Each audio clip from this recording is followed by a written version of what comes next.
Okay, yeah, good morning, guys.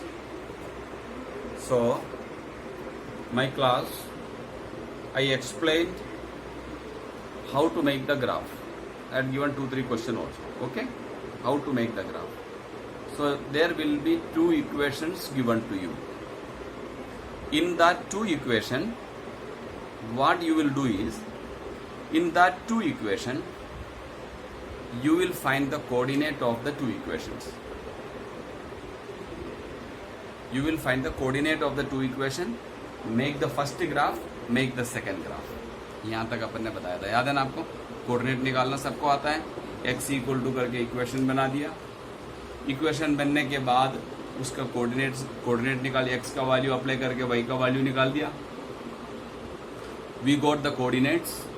After getting the coordinates, we made the first graph and the second graph. See. Now, different types of graph I am explaining. This is the last class of graph. Please listen carefully. 1, 2, 3, 4, 5, 6. -1, -2, -3, -4, -5. 1, 2, 3, 4, 5. -1, -2, -3, -4, -5. We mark. See, finding coordinates, and we got first graph a straight line like this. Okay. First graph. This is my second graph. Second graph has gone like this. Second graph has gone like this. अब बात समझना, first graph and second graph.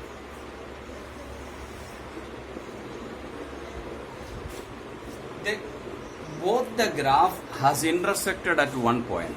अपना question है solve graphically. Solve का मतलब होता है value निकालना. किसका वैल्यू निकालना है? एक्स का वैल्यू और वाई का वैल्यू निकालना. तो सिंपली ग्राफ बना के नहीं छोड़ना अपन को. सोल्व ग्राफिकली, ग्राफ बनाने के लिए पहला कदम क्या होता है? कोऑर्डिनेट. कोऑर्डिनेट निकालना अपन 9th में पढ़ा, वही सेम है. Linear equation in 2 variable upon 9th में पढ़ा था. उसके अंदर एक ग्राफ सिखा रहा था, उसमें एक और ग्राफ आ गया, बस same. Nothing, no change, no equation change. Coordinate वही एक्स इक्वल टू वही कोऑर्डिनेट, ओनली इक्वेशन का नंबर चेंज होगा, बाकी कुछ भी नहीं. अब आप देखो, फर्स्ट इक्वेशन और सेकंड इक्वेशन का ग्राफ बना दिया. This is the graph of first equation, this is the graph of the second equation. Both intersected at one point. याद रखना, both intersected at one point. ये जो पॉइंट है, इधर से सीधे एक्स का वैल्यू और वाई का वैल्यू एक्स एक्सिस और वाई एक्सिस में मिलेंगे. जिस पॉइंट पे एक्स और वाई इंटरसेक्ट हो गया, वहीं से सीधे vertical line, that is x is equal to 1, horizontal line y is equal to 2. This is x is equal to 1 and y equal to 2. This is the equation. Is it clear everybody? समझ में आया आपको? जहां पे graph intersect हो गया, उस intersecting point से x और y का वैल्यू निकालना है. इंटरसेक्टिंग पॉइंट से वर्टिकल लाइन बना दो, x एक्सिस में जहां टच हो गया x का वैल्यू हो गया, y एक्सिस में जहां टच हो गया वहां y का value. Is it clear everybody? कोई दिक्कत वाली बात बिल्कुल नहीं. तो x और y का वैल्यू मिल गया. Every graph will be solved graphically. This will be the question. Solved graphically. This is the question. So, first graph, second graph, from the intersecting point, we will find the coordinates. X value and Y value. Now see, sometimes question may change slightly its languages. What is the language सुनिए? Now this question X और Y का value निकाल दिया. Now my question is, shade the triangle between these two line and x axis.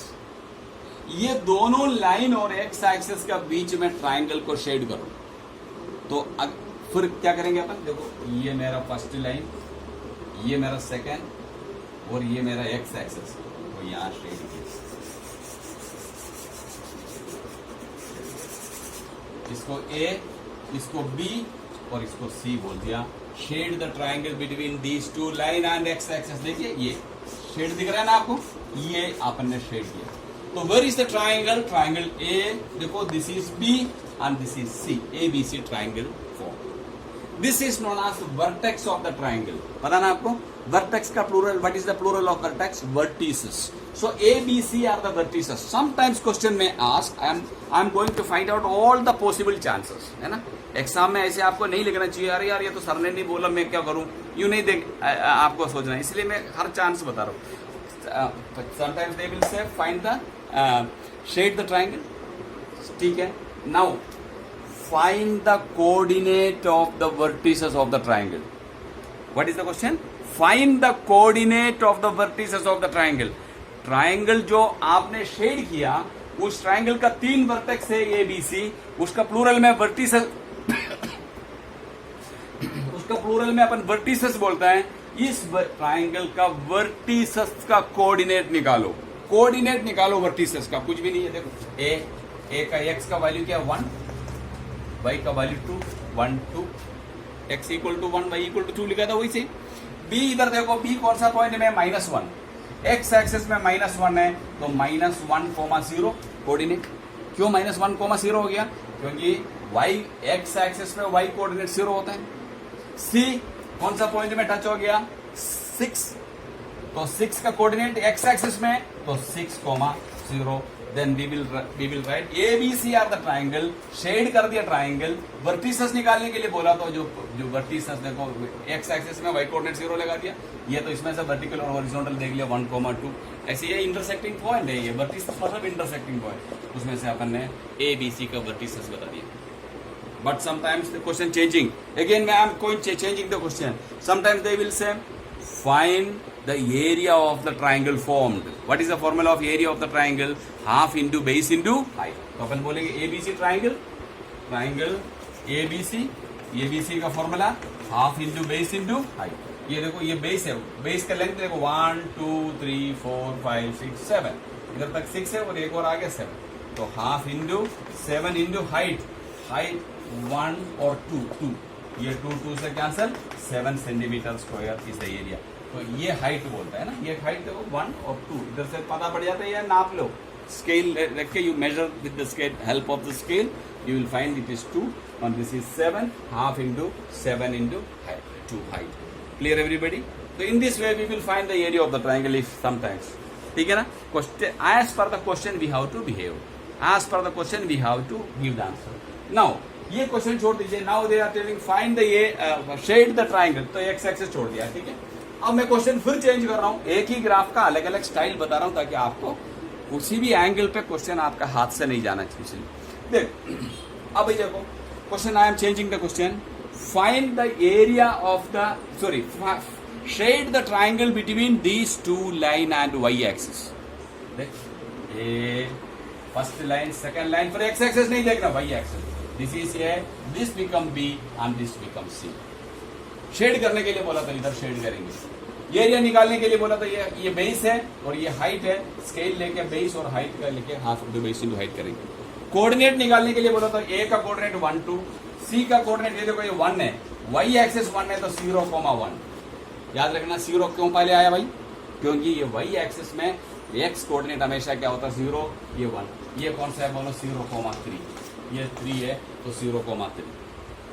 तो ए का coordinate 1,2, B का coordinate 0,3, सी का coordinate 0,1। इस तरह से अपन ने ABC ट्राइंगल बना। इस कभी ट्राइंगल का कभी जस्ट इंटरसेक्टिंग पॉइंट से जनरली 95% जो क्वेश्चन यही आता है सोल्व ग्राफिकली। सोल्व का मतलब first graph, second graph, intersecting point से एक्स का वैल्यू, वाई का वैल्यू, एक्स का वैल्यू निकाल दिया, वाई का वैल्यू निकाल दिया, खेल कर, ठीक है ना। Sometimes we have to expect every type of questions, no. तो sometimes they will say shade the triangle, अपन ने शेड कर लिया विथ एक्स एक्सिस के बीच में शेड कर दिया। Shade the triangle with y axis के बीच में शेड कर दिया। एरिया निकालने के लिए बोला half into base into height. Coordinate निकालने के लिए बोला वर्टेक्स का, तो वर्टेक्स मार्क कर लिया और इसका कोऑर्डिनेट बता दिया। ये सब चांसेस है, ठीक है ना। तो आपको आज मैंने कितना मिनट बाकी, ओके, आज मैंने आपको ट्राइंगल का ये ग्राफ का डिफरेंट फॉर्म्स ऑफ ग्राफ बताइए। अब एक 2-3 मिनट ही है तो मैं एक और छोटी सी बात बताना चाहता हूँ। देखिए आपने इधर पॉजिटिव नंबर नेगेटिव नंबर सब मार्क करके आपने ग्राफ बना दिया, ठीक है ना। ग्राफ बना दिया तो देखो there are 3 type of graph. Graph number 1 intersecting line, इसको बोलते हैं unique solution. Unique solution, what is the meaning of unique? Unique means one. Unique solution का मतलब है ये intersecting graph, first graph second graph intersect हो गया, इसमें से x का वैल्यू मिलेगा, इधर से y का वैल्यू मिल जाएगा, x का वैल्यू और y का वैल्यू मिल जाएगा। एक x इक्वल टू ये 1 है 2 है ये 2 है ये 1 है 2 है, तो x equal to 2 y equal to 2, अपन x equal to 2 y equal to 2, इसको बोलता है यूनिक सॉल्यूशन। ठीक है, इंटरसेक्टिंग लाइन का दूसरा नाम क्या है बताना? Unique solution. What is the meaning of unique solution? Unique solution का मतलब है इंटरसेक्टिंग लाइन।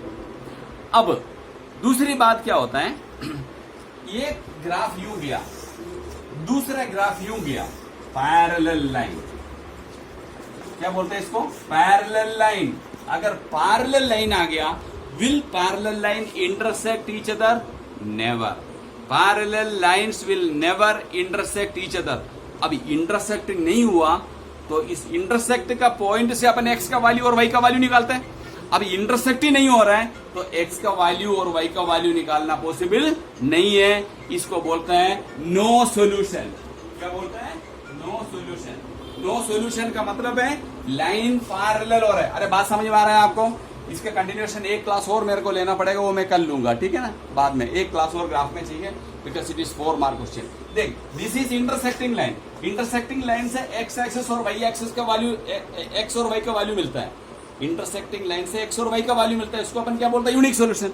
अब ये इंटरसेक्ट ही नहीं होता है, इसको क्या बोलते हैं अपन? Parallel line. Will the parallel line intersect? Never. Parallel line will not intersect at any cost. So अपन को x का वैल्यू और y का वैल्यू निकालना पॉसिबल नहीं है। इसको अपन मैथमेटिकल लैंग्वेज में बोलते हैं नो सॉल्यूशन। सॉल्यूशन पॉसिबल नहीं है। तो नो सॉल्यूशन का ग्राफ हमेशा कौन सा ग्राफ होगा?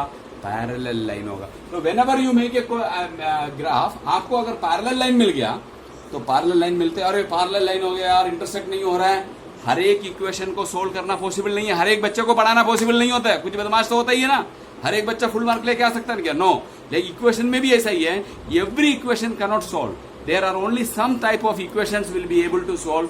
जिसका ग्राफ इंटरसेक्टिंग लाइन होता है उसका इक्वेशन सोल्व करना पॉसिबल है, जिसका ग्राफ इंटरसेक्टिंग लाइन नहीं है, पैरेलल लाइन आ रहा है, उसका उस इक्वेशन को सोल्व करना पॉसिबल नहीं है। बाकी क्लास अपन बाद में बता देंगे, थोड़ा सा और बाकी है, ठीक है।